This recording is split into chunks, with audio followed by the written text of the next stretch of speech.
creation suddenly articulate, with 1,000 tongues to lift one cry.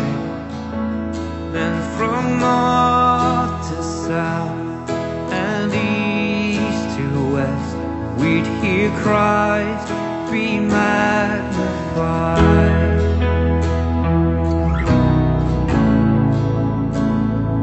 Were the whole earth echoing His eminence, His name would burst from sea and sky. From rivers to the mountain tops, we'd hear Christ be magnified.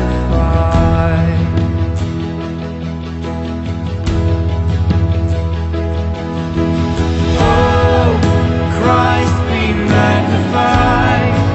Let His praise arise. Christ be magnified in me. Oh, Christ be magnified. The altar of my life. Christ be magnified in me.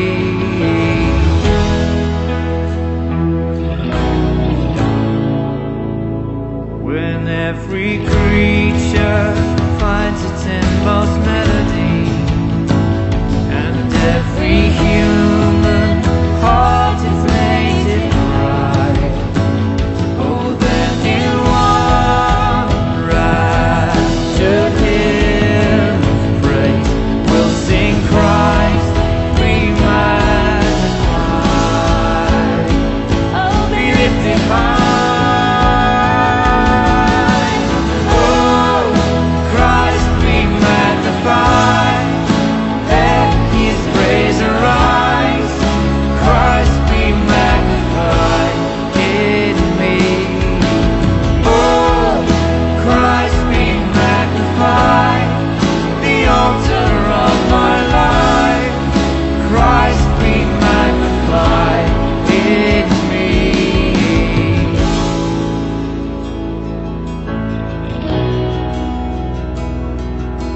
Be magnified.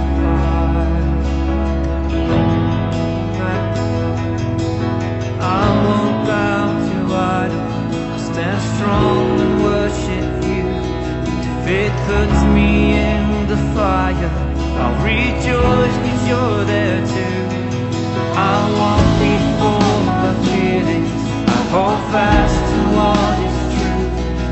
The cross brings transformation. I'll be crucified with You. 'Cause death is just the doorway to resurrection life. I join You in Your suffering, and I'll join You when You rise. And when You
and seas that are shaken and stirred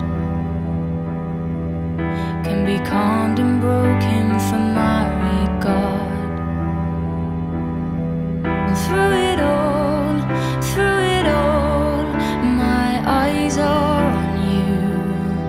And through it all, it is well. And through it all, my eyes are on you, and it is well with me.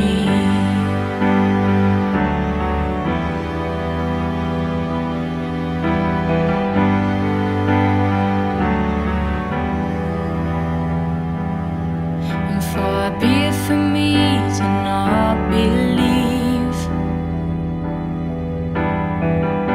even when my eyes can't see. And this mountain that's in front of me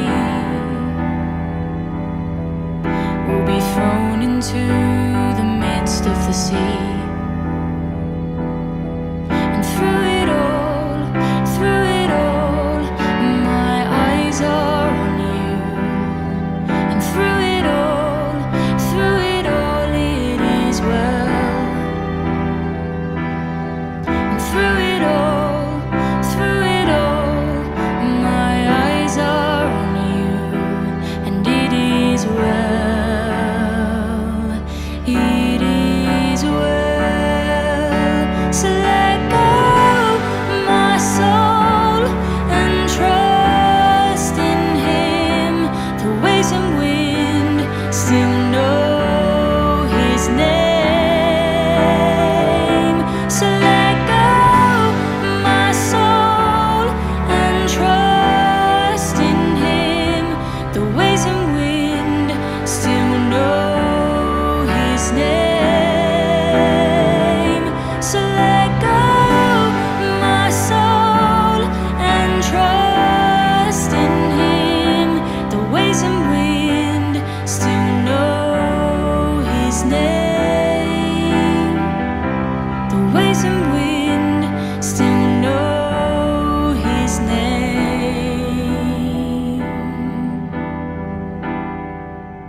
And it is well.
Amen.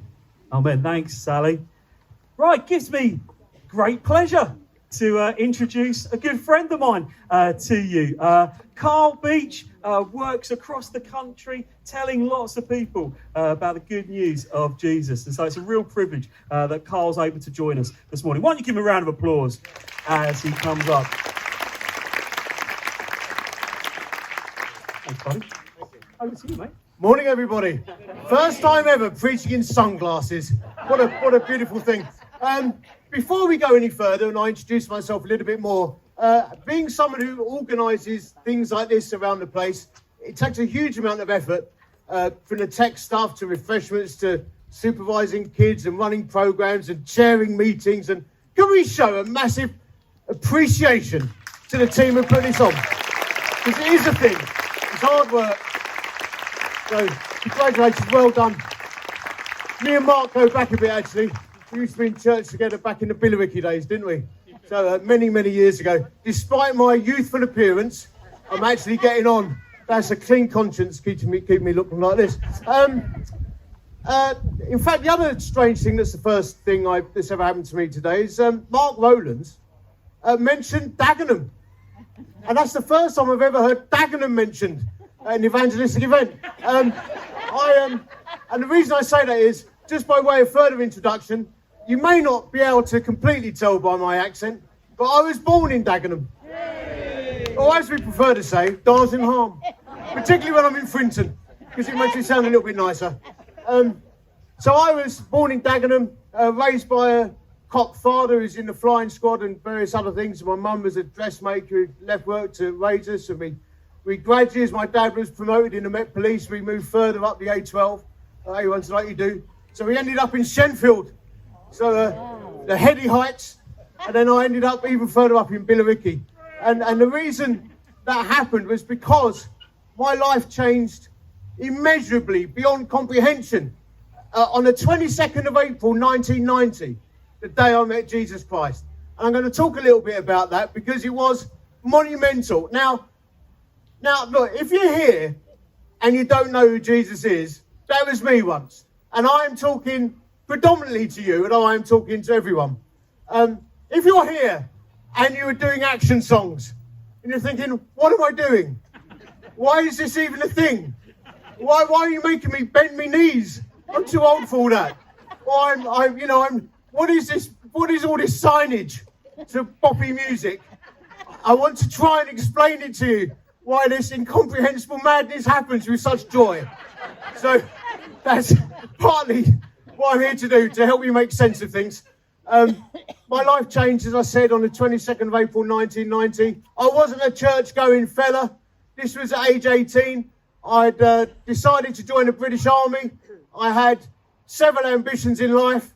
I wanted to join the British Army to fight, basically. Why else? So I wanted to do that. And then I wanted to leave that and become a millionaire. And then I wanted to take up golf, buy a holiday home somewhere like Portugal, and then die. That was essentially my life ambition. And then, I'm not going to go into all the details of this, but my mate, Bigsy, who I'm still in touch with, invited me to go to church after an A-level English lesson in which a visiting speaker, a Shakespearean actor who must have been a Christian, he said during the lesson, there's a group of people who are prepared to die for what they believe in. He said they're called born-again Christians. I nearly fell off my chair. Born-again Christians? I thought that's Cliff Richard. That's the only one I knew. But he said, no, they're born-again Christians. He said, are there any in this room? And my mate Bigsy put his hand up. I thought, that's a good joke. Bigsy's pretending to be Cliff. And it turned out he wasn't. He actually was. I thought, that's why he doesn't swear. I can't believe that. You're actually a Christian. So I took the mick out of him for a while. Long story short, he said, if you don't come to church with me on Sunday, you're a chicken. And that's a very clever strategy for getting a young bloke to church, by the way. You can have that one on me. No copyright in the kingdom. So I agreed that I would go. I'm not going to go into all the details of that story because it's not the main thing I want to tell you. I just wanted you to know who I am. I walked in to the front door which was at the back of the hall of Emerson Park Evangelical Chapel on the Yardley Green Road. And the service was finishing. It was just before I was told that I'm going to go to the YPF group. I said, what's YPF? He said, the young person's focus group. I said, what are you focusing on? He said, Jesus. I thought, it's a cult. It's really weird. Anyway, as I walked in at the back, there was this really good-looking girl. I thought, that's why Bigsies are born again. That's what it's all about. Anyway, I quite liked her. In the old language, I fancied her quite a bit. So I asked her out. I said, I think I'll be good for you. I'd like to take you to, wait for it, ladies and gentlemen, the Deep Pan Pizza Company restaurant in Romford. I know how to treat a lady. She said, I only go out with Christians. I said, I am one, I'm British. She said, no, proper ones. The next week I faked a conversion. She saw through it. But 6 months later, a man called Robert Scott, who was a Methodist minister, and he'd been a paratrooper. He preached the message of Jesus Christ. His life, his death, and his resurrection. He told me how he knew me by name. He knew every hair on my head, increasingly lack of. He knew every word on my tongue, how he knit me together, God, in my mother's womb. And he had a plan for me, and a destiny, not just for fullness of life now, but in life to come. That if I decided for Jesus, it'd affect where I am 10,000 years from now. I'm like, what? And he preached this message over a weekend of church events. It'd be like some of you might have come over a week of events and heard this message. And then he said, if you want to give your life to Jesus, he said, stand up. If you want to submit your life and make him captain of your life, stand up now. And then he said, this isn't God speaking. This isn't Robert speaking. It's God speaking. I said, well, it looks like Robert. I thought, he's mad. He said, I'll say it again. This is God speaking. There's somebody who needs to stand up and give their life to Jesus Christ. You know it's true. And if you don't stand up now, it won't go on to affect your life and all the plans that God's got for you. So stand up now. I thought, he's mad. Then I realised I was standing up. And I cried. I cried my eyes out like a man cries. Messy. Sobbing. And afterwards, the two elders of the church came to see me. They were both called Ron, ladies and gentlemen. Ron Aldridge and Ron Blows. One was tall, one was short. He couldn't make it up. And they came over to me and they said, we need to talk to you in the back room. I thought, what's going to happen? They're going to kill me. And they sat me in a little chair. They stood either side of me and they said, young man, what do you believe? And I said, I don't know nothing, Ron. And they said, well, clearly something's happened, but we're not sure, you're not sure, so we'll let you calm down and we'll talk about it next week. I thought, I failed the entrance test already. Typical. And they went to walk out of the room and I went, Ron, come back. I did. True story. And they came back in the room. They didn't quite get out. They came back in. They said, what is it? And I said, Ron, I don't know what I believe. I don't know what I know. But I know Jesus Christ died for me. And I believe he rose again. And they pulled me out of my chair and they gave me a hug and started crying and spinning around on the spot. I thought, it is a cult. And then they led me out of the room. They said, Carl was lost and now he's found. I'm like, I'm in Hornchurch. I know who I am. And then the girl that I fancied came and gave me a kiss. I thought I should have done this 6 months ago. What's going on? Now she's my wife. Come on. And not only that, we've now got two beautiful daughters. So this is me, married to Karen, both loving Jesus and loving life. And we live in a place called Staveley. Just for context, there's two Staveleys in the UK. There's a beautiful one in the Lake District. Clotted cream tea shops, rolling hills, beautiful lakes. Then there's a slightly battered one in Derbyshire. I'll let you decide which one I live in. So that's us. The two daughters, they're both in their 20s. One, ladies and gentlemen, is in the world's most prestigious veterinary college, training to be a vet in her final year. She can amputate legs and all sorts now. She's very switched on, super academic. And the other one's a tattoo artist in a mining village in Derbyshire. How does that happen? How do you bring them both up the same? And one's an academic and the other one lives in Narnia. How does that even happen? They both love the Lord, so it's fine, but she still charges me for my tattoos. She's a businesswoman as well. Anyway, so that's us. Our life changed immeasurably on the 22nd of April, 1990. I was the only one that stood up in the church that day It took a lot of courage. There were about 200 people there after a weekend of stuff like this. Well, I heard the message of Jesus. It took a lot of courage, but it changed my life. I wouldn't be here today if I hadn't made that decision. My life has incomparable riches in it. Yes, there's struggles. There's been some brutal seasons of pain. But I can't conceive of life without the hope of Christ in my heart and the peace that he gives me. Let me, before I move on, make a declaration of faith. I believe that God made the heavens and the earth. I believe that he made you, and I believe that he made me. I believe he sent his son, Jesus Christ, to die for you, to clear out all the mess and the pain that this world has. Not just for the world and mankind, but for you. And I believe after 3 days, he rose again, and he defeated death, and he gave us new hope, and new possibilities, a new future, and fills us with his peace, and fills us with his power to live a godly life, so that one day when we die, we will open our eyes and we will be with him, and it'll be glorious. Do you believe that? What a beautiful and amazing thing the gospel is. And the message of Jesus Christ is changing lives daily. It says actually, in Luke 15, it talks about Jesus told many stories. And one story he told was about how the shepherd will leave his 99 sheep to go after the one. And then how when he finds that stray lamb, he puts a lamb on his shoulder and joyfully goes home. That's what happened to me that day in 1990. My Father in heaven put me on his shoulder, got me by the hand and led me home. I can remember moments after giving my life to Christ, standing on the Ardley Green Road in Hornchurch. If you've ever been there, it's not like Barbados. And looking at a dying bush on the other side of the road. It was actually a shrub. But I ripped my top lip off on a bicycle crash, and I can't say shrubbery properly. So it's a dying bush. And I'm standing next to Bigsy and I'm crying again. He's like, why are you crying now? I said, leaves. He said, what? I said, leaves. They're green. He went, I know. I mean, you don't know. They're green.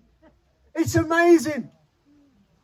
That's what happens when you give your life to Jesus Christ and you put him in charge and he fills you with his spirit and you see the world that God has made. It was like stepping out of a black and white picture into what we used to call a Technicolor picture. I don't know what they call it now. But it was like, wow, this is the world that God made. And I tell you what, ladies and gentlemen, every breath that you are taking right now is a precious gift from God. He sustains us moment by moment, moment by moment. He is captain of our lives, Lord and King. And he sustains us by his grace. If you don't believe in Jesus, I want to tell you you're here by his grace. He's got you here today for a purpose. And I will be asking you to make a decision. You've heard about Jesus all week, some of you. Some of you might have been following Jesus for a long time. You know all the moves to all the action songs. But your heart has gone cold and you know it. And that love needs to be ignited again. But today I'm going to give you an opportunity to respond to that. Because God, by his grace and by his power, wants you to have a full life and a complete life full of his peace and his grace. And then one day we will go home and we'll go home together. And it will be amazing. We'll have an eternity of wonder. And you'll turn around and you go, oh no, it's that Dagenham bloke. How did he get in? And I say, how did you get in? We go, because of Jesus. And he's in a business of changing lives. I'm going to tell you about my mate, Sean. A little story, if you just bear with me for a few moments. I live in this community called Staveley, and we're there doing mission in this super deprived place, living long term. Working across the country too, telling people about Christ and helping churches, all kinds of stuff. But we live within a community and building a community of faith and helping people in all kinds of ways. So we run all sorts of projects and interventions, from addiction recovery to housing benefits and debt help and parenting and all sorts of stuff like that. And we run a free community cafe with some help and advice programs running through it. Very good homemade cake. My wife, one of the reasons I married her is she makes an incredible Bakewell tart. So that's a weekly thing. So I met this guy down there. He a little bloke, wouldn't look me in the eye. looked very nervous, quite broken, mid-50s. And he came in for some advice. And I won't go into all the details because of time, but it turned out that he had been a sergeant major, or was at the time. He'd just left a couple of months ago. He was a sergeant major in a parachute regiment. And had been a sniper and a pathfinder, and was suffering from incredibly extreme combat stress, PTSD, after seeing horrors over several wars. He'd fought in all the major campaigns that the British Army had been in, and it had damaged him almost irreparably by the looks of it. He'd been blown up a few times, he'd been shot, he still had shrapnel in him. He's a bit of a liability, actually, so I don't stand too close. But he'd had a very tough time. And he'd come in for help because his military war pension for his injuries hadn't been paying out properly, and we were able to help him. And over a period of a couple of months, I got alongside him. And we'd try and chat. He didn't really get up in the mornings because of stress. He'd sleep on the floor. Most mornings he was very nauseous. And the stress you could see in his face was crowding his mind. And he'd said to me at one point, he said, when I was a kid, I used to listen to the Skylarks. My uncle had a gardening centre in a beautiful place, and I used to listen to the Skylarks, and it used to make me feel peaceful. And he said, but since 2016, when my best mate was blown up, I can't hear birdsong anymore. That's how much the stress had got to him, ladies and gentlemen. That's how much it damaged him. He couldn't hear the birds singing. Such was the clutter in his mind. Anyway, I said to him one day, after a couple of months of getting to know him, I knew he didn't do mornings. I said to him, why don't you come on the road with me? I'm preaching. Let's give it a talk in Buckinghamshire. And then after that, I'm driving down to Maidstone in Kent because I've got a few mates who are Christians and they're martial artists doing kung fu stuff. Park that one. That's a question for another time. But I said, come and meet them. On the way down, I did actually think that's probably not a good idea for someone with combat stress PTSD, but anyway, park that one as well. Anyway, so I went and got him at 6:30 in the morning, and that was tough for him because he didn't do mornings. I got him in my truck, we got on the road, and he cried all the way down, telling me stories about on one particular occasion, he was part of an elite rescue team pulling people out under gunfire who were wounded. You can't imagine the horrors. And the Chinook pilot refused to land, such was the heavy fire coming in. And he watched his best mate, he'd gone through training with and had served with for nearly 30 years, blown up in front of him. And he couldn't get to him. And that was like 2013 or something. And he's still weeping to that day. Couldn't let it go. And he said, I've got this thing called survivor guilt and shame. Cried all the way down. We got a McDonald's on the way down, obligatory, and he cried in McDonald's, and he heard me preach, and then we went down to Kent, and one of my mates, Clive, who's a fantastic man of God, he knew Sean was coming. Clive's a world-renowned coach and trainer, and went up to him and he went, my life changed immeasurably, he said, when I met Jesus Christ kneeling on a mat in a kung fu dojo. He said, I went from being a man of violence to a man of peace. Sean's like, you're still fighting, aren't you? He said, no, I'm a man of peace. And he just walked off. And Sean's like, he's got something in his heart I ain't got. Then we drove home. We got back at 1:30 in the morning. The next morning, something happened, which was unusual. He sent me a text in the morning. Because normally he was nauseous, had all his curtains shut all day, he was living in the dark. He said, I had a strange dream. I need to come and see you. I said, I'll get the kettle on. Came in to a nice smell of coffee. I poured him one. I said, what is the dream? What's happening? He said, I don't understand what's happening to me. He said, I had this incredibly vivid dream. I couldn't sleep afterwards. I said, what was it? He said, I had a dream. Now, this is incredible. I had a dream that there was a rectangular room and there was a small chair. And next to the small chair was a whiteboard. And on the whiteboard was written, airborne soldier, identity, and injustice. I said, wow. You're not going to believe this. He'd never been around my house. He didn't come to people's homes. He's locked in his pain. I said, look out the window in my kitchen. I've got a rectangular garden office. I said, not only that, I said, about a month ago, I woke up one morning and I said to my wife, we have a routine, we get up, me and all the girls, we get on WhatsApp together, play Wordle, and pray and stuff, and Quordle, because we like that.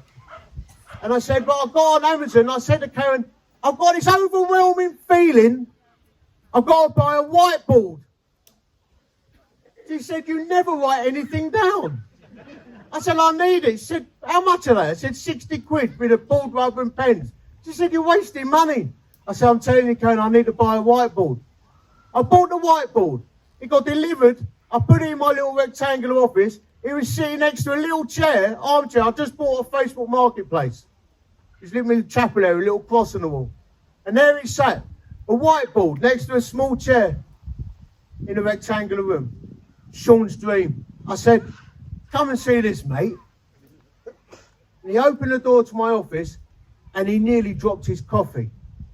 He said, that is my dream. So he wrote on the whiteboard, airborne soldier, identity and injustice. And for 2 hours, we talked about Jesus. And we talked about how being an elite soldier for 32 years was not what he is. That's what he did. But who he is a human being, loved by God. And we talked about injustice and how the cross of Jesus Christ can deal with injustice. And I know this personally. We went through some incredible traumas, my family, the violence inflicted upon a member of my family, very close member, terrible injustice. But the cross of Jesus can give you peace in your heart that's unprecedented. And I talked to him about that. I talked to him about identity and shame and survivor guilt. We talked it all through. How about his war pension wasn't paid out, and that's an injustice, but Jesus Christ died. That was an injustice. He died, but a perfect man, nailed to a lump of wood for you, Sean, I said. He went, for me? I said, for you. He said, not for mankind. I went, no, for you. He died for you. He knows you by name, brother, I said. He knows Sean by name. Every day ordained for you is written in a book. And he knows you and he loves you. And everything you've done and all the pain you've been through and the trials and the horrors you've inflicted, all of that. He loves you and died for you. And he would do it if you were the only one. You might be the only one here who don't know Jesus. Jesus died for you. And he knows you by name. We talked it through. Then we talked about how he rose again. He died and came back to show that death and pain and the forces of hell have been defeated. And how powerful that can be in your life. And then next to my house, we've got a beautiful woodland. Actually, I love it. We went for a little walk in the Bluebell Woods for another hour. And then me and Sean, his ex-paratrooper, we held hands in the woods on the 25th of April this year. And we prayed. And with quiet words, he surrendered his life to Jesus Christ. And then he looked up with tears in his eyes and he went, with almost a screech, he said, I can't believe it. I can hear the birds singing. I can hear the birds singing. Only Jesus can do that. You believe that? Only Jesus can do that. And that sort of thing should make us leap for joy. Because that's what he does for you and me and Sean. And then we went back. We went back into our little office. We got another coffee. She was a bit shaken. And he did this. He unpacked my board rubber that was still in cellophane. And he wiped it clean. And then he wrote, Sean Partridge, Son of God, Father and Friend. How about that? By his own heart he did that. And that's what God can do. That's what you need to know. He can wipe your slate clean. Or in this case, a whiteboard. If you were to write your life on a whiteboard, it might not look that pretty. There are things in most of our lives we don't want people to know about. But Jesus Christ, my Saviour and your Saviour, he wipes the slate clean and gives you a fresh start. He puts your feet on a rock and sets you up for a beautiful future, gives you a destiny. How about that? And only Jesus Christ can do that. And let me tell you, there is a proliferation out there these days of medication and self-help books and all kinds of stuff. And we need intervention sometimes. We need doctors, we need help, we need medicating and all that kind of stuff. But only Jesus Christ can put true joy in your heart, change your life for now, and change your destiny. Only Christ. I hope you believe that. Now, you might be sitting here today thinking, I need that. That's what I need in my life. I need peace. Or if you knew what is in my life, you wouldn't even want me sitting here at Friends of Mission. Well, Jesus wants you sitting there. And he wants to give you a new hope and a new future and a new potential and change your destiny.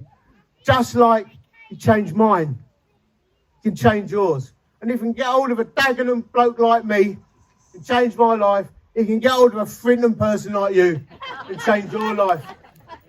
Now, when I went to Bible college, because believe it or not, I actually did many years ago. I was always marked very well on preaching, but very poor on endings. Because I've always just believed in giving people a stark choice.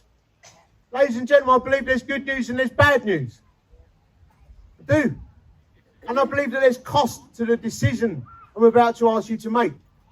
When you surrender your life to Christ, this is what a lot of Christians weren't warned about when they became Christians. I apologise for that. You needed to know something. When you give your life to Christ, there is a cost. Because Jesus wants you to surrender your hopes, dreams and ambitions to him. Because he's got a better purpose for you. There might have been dreams that God put in your heart many years ago that have remained unfulfilled because you're trying to do it your way. The way of Christ is total surrender. And it's the righteous path, the narrow path of making him captain, master, and friend and journeying with him. And he will take you to the wire to help you become the woman or man that you know deep down you know you ought to be. And only Jesus Christ can do that. There is someone inside you that you know you ought to be. And only Jesus Christ can fashion you, mould you and shape you to be that person. Now, thankfully, the wind's died down a little bit, but it's a bit awkward to read my Bible, but I know this by heart. There is a verse in John chapter 6 that says this. Jesus said, I am the bread of life. He who comes to me will never hunger or thirst again. And that is the truth. When Sean gave his life to Christ, and by the way, the whiteboard has remained unused. I might post this later on Facebook. It still says Sean Partridge, son of God, father of friends. I don't write anything down for all those months. But my wife don't nag me because it wasn't wasted. Only Jesus Christ can satisfy. I'm going to ask you to make a decision. If you're prepared to walk the narrow path of following Christ and surrender your hopes, dreams and ambitions to him, I'm going to ask you to decide for that. It might be that you've heard the message of Jesus all week and maybe for many months. And you've never actually put skin in the game and made a decision and gritted your teeth and said, yes, I surrender now. I want to give you an opportunity to do that. You may have been following the path of Christ for many years, but as I said, the love of God has gone cold. And you know you need to get back on the front foot of his purposes, follow heaven's agenda and step into the promises and the joy that he's got for you again. You may be a Christian who's lost your joy. That happens. Life takes a toll. But I believe by God's grace, it can renew us and transform us, our lives, our destinies, and put that hope back in our hearts again. So if you want to decide for Jesus today, I'm going to ask you to do a very simple thing. Where Mark's lounging on the ground, there are going to be people there to pray for you. But just as I did in 1990, I stood up in front of a group of people who mystified what was going on. And I felt I looked stupid, but the Lord blessed my life that day because I decided for him. And he transformed absolutely everything. So if you want to decide for Jesus Christ, rededicate your life to Christ, get back on the front foot of his purposes, receive forgiveness and new hope. And we are people as Christians of resurrection and see our lives resurrected again into his purposes. Then I simply want you to go to where Mark's standing and receive some prayer and receive some input. And they've probably got a whole bunch of stuff they can help you with and get plugged in. It is a decision that will affect your life, not just for now, but for all eternity. And what's going to happen is, as I ask you to decide for Jesus, even if there's one person like I was on that day, then there will be a whoop and a cheer from this crowd as you go forward, because they are welcoming you home.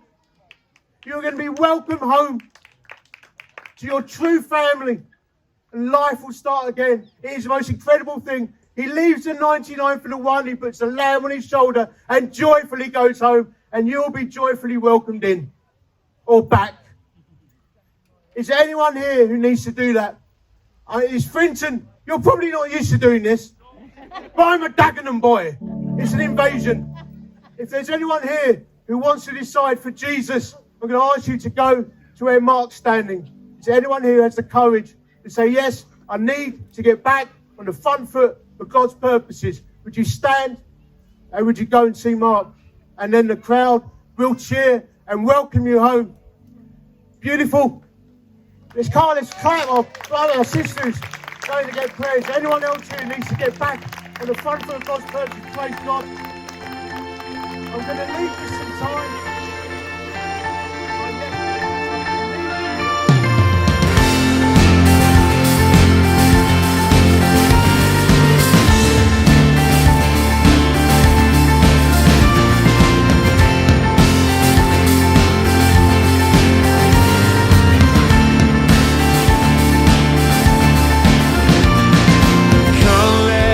Worship our King. Come, let us bow at His feet. He has done great things. See what our Savior has done. See how His love overcomes. He has done great things. He has done great things. Oh, hero of heaven, you conquered the grave. You free every captive, break every chain of love. You have done great things. We dance in your freedom, awake and alive. Oh, Jesus, my Savior, your name lifted high, oh God. You have done great things.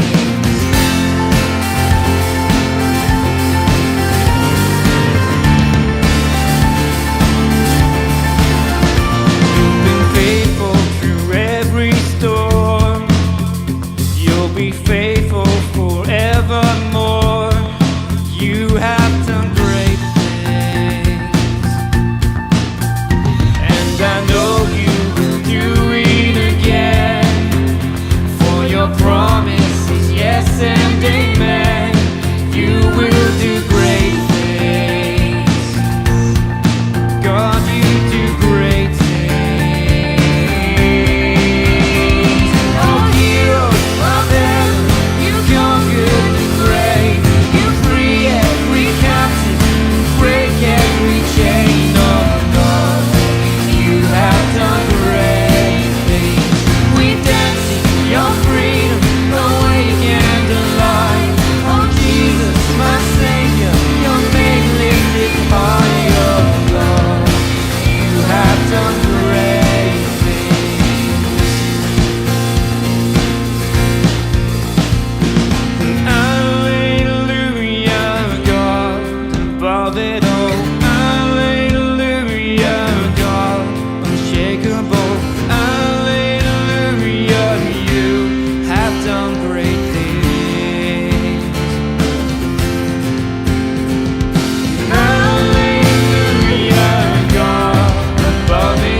Captive and break every chain on God.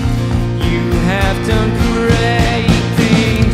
We dance in your freedom, awake and alive. Oh Jesus, my Savior,